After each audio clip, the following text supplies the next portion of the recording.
Aqui perto tem uma serralheria que vende pranchas de madeira muito baratas. O comprimento é sempre de 2,60 metros. A largura varia de 15, 20, 30 e por aí vai. E a altura também pode mudar bastante.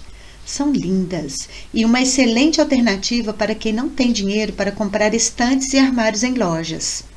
Não fica muito barato por conta dos metais das rodinhas, mas se comparado com os prontos, fica bem em conta. Depois de ter feito a primeira estante, viciei. E já fiz mais 4. Com certeza vou fazer mais.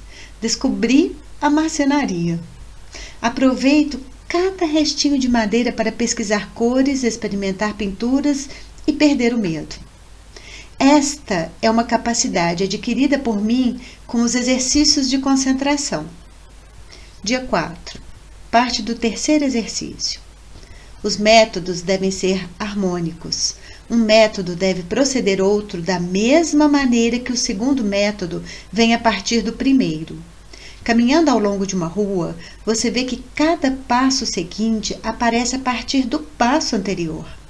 Você pode se levantar quando estiver na posição sentada e você vê que cada movimento podem ser vários. É claro que o treinamento deles, todos os dias dos meses, vários meses por ano, é que fizeram a diferença na minha vida. Mas escolhi este exercício hoje para ligá-lo ao que estou contando, porque ele me devolveu a paz interior.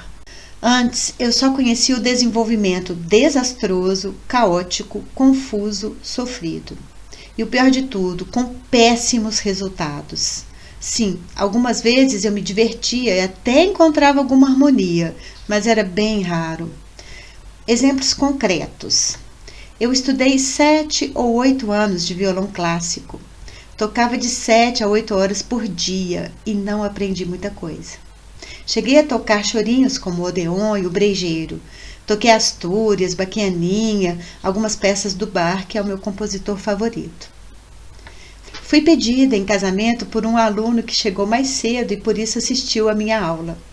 Silenciei um bar inteiro em Belo Horizonte tocando o Brasileirinho. Eu comecei a tocar timidamente, o barzinho lotado, pessoas conversando alegremente, muito barulho, mas quando eu terminei de tocar, percebi que havia um silêncio perturbador para logo em seguida aplausos, muitos aplausos. Nunca soube lidar com isso, desmontei. O oposto aconteceu também. Vexames e mais vexames. Fui tocar no encontro de ex-alunos e a pessoa que me anunciou se derramou em elogios. Desastre total. Não consegui tocar até o fim e tive que sair do palco assim, sem mais nem menos. Eu me lembro que nessa época eu sempre pensava que estava bem perto de virar o jogo e passar a tocar de verdade. Isso nunca aconteceu. Morri na praia? Não, acho que morri afogada mesmo, bem longe da praia. Para passar num concurso público, eu demorei 10 anos. Isso mesmo, 10 longos e tediosos anos. Eu estudava como uma louca, abria mão de todo o resto, não passeava, não me divertia, não. A única coisa que fazia era estudar. E quando não passava numa prova, chorava muito, mas isso não me impedia de no outro dia pela manhã já estar sentada em frente aos livros. Não conseguia estudar porque meus olhos ficavam embaçados, mas ficava lá, de castigo, molhando os livros com minhas lágrimas desesperadas. Eu fiz tantas provas e tantos cursos em vão que uma amiga da minha tia ficou com pena de mim e me chamou para estudar com ela. Ela fez o que hoje é bem comum, me treinou a fazer provas. Ela era super exigente, dizia que não tinha tempo para perder e que se eu quisesse usar o tempo dela tinha que ser com muito respeito. Suei a camisa, mas finalmente passei. Não vou ficar aqui contando todos os erros que fiz nos meus aprendizados, porque posso passar dias falando deles. Foi quase a vida inteira assim. O que me salvava é que tenho uma persistência incomum e acabo vencendo pela força mesmo. Uma vez a minha tia me disse que se eu treinasse datilografia 8 horas por dia, eu passaria num concurso, porque a filha da amiga dela treinou assim e passou. E eu tentei. Comecei treinando 2 horas pela manhã e 2 à tarde. Aumentei para 2 horas e meia e depois 3, e estava quase alcançando 7 horas de treinamento por dia quando minha mão ficou totalmente inchada e roxa. Não conseguia mais datilografar. Era naquelas máquinas antigonas, pesadas, e eu conseguia dar, em média, 270 toques por minuto. Então a minha tia disse: pare um pouco de datilografar. Enquanto descansa, carrega pedra. Vamos estudar português. Mas não deu. Tivemos que ir ao médico mesmo. Tive que paralisar a mão e não pude treinar mais até o dia da prova. Fiz 277 toques por minuto. Não passei. Precisava de 300 por minuto.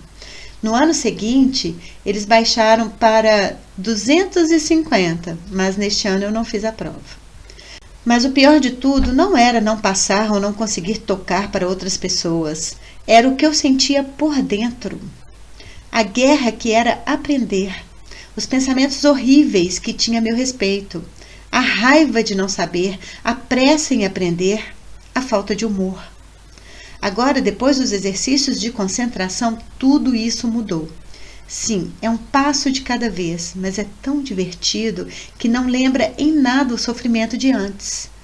O Grabovoi fala que tudo tem um modus operandi, um funcionamento. Posso dizer, um resumo da ópera. Para os exercícios de concentração, eu diria que é a forma de olhar. Eles nos ensinam a olhar com os olhos da alma. Aí está a harmonia de tudo. Antes, eu olhava com os olhos da mente, que engana e perturba, os olhos do que tem que ser. Olhar com os olhos da alma muda tudo. Cura nossas ansiedades, faz de nós nossos próprios amigos, nos liberta da dor, do medo, da solidão, da frustração. É tão impressionantemente eficaz, regulador, que parece mentira, enganação. Mas não se preocupe, vou falar muito sobre isso, sobre esse pontinho pequenininho e simples, onde mora a nossa cura. Agora, para finalizar, quero chamar sua atenção para mais 2 resultados dos exercícios que posso detectar aqui neste breve relato. O primeiro, que eles ativam nossa memória, acordam nossos sentimentos adormecidos, mas de forma harmônica. Antes, eu só lembraria das experiências ruins, dos vexames ou da frustração de não ter conseguido algo ou não ser quem eu gostaria de ser. Agora, a lembrança vem mais completa, a parte dura ou ruim de se lembrar, mas também a boa. E mais um detalhe, a parte ruim não dói mais. Outro resultado é que não mando mais no que vai acontecer. Vou precisar falar disso com calma e tempo, mas gostaria de chamar sua atenção para o que aconteceu aqui neste texto. Eu comecei falando sobre as estantes, sobre meu aprendizado com elas. Achei que fosse contar como foi difícil achar essa serralheria, mas acabei voltando no passado e comparando formas diferentes de aprendizado. Isso acontece todos os dias. Eu penso, vou fazer isso. E acabo fazendo outra coisa que aparentemente não tem nada a ver, mas tem. É só olhar com um pouco mais de atenção.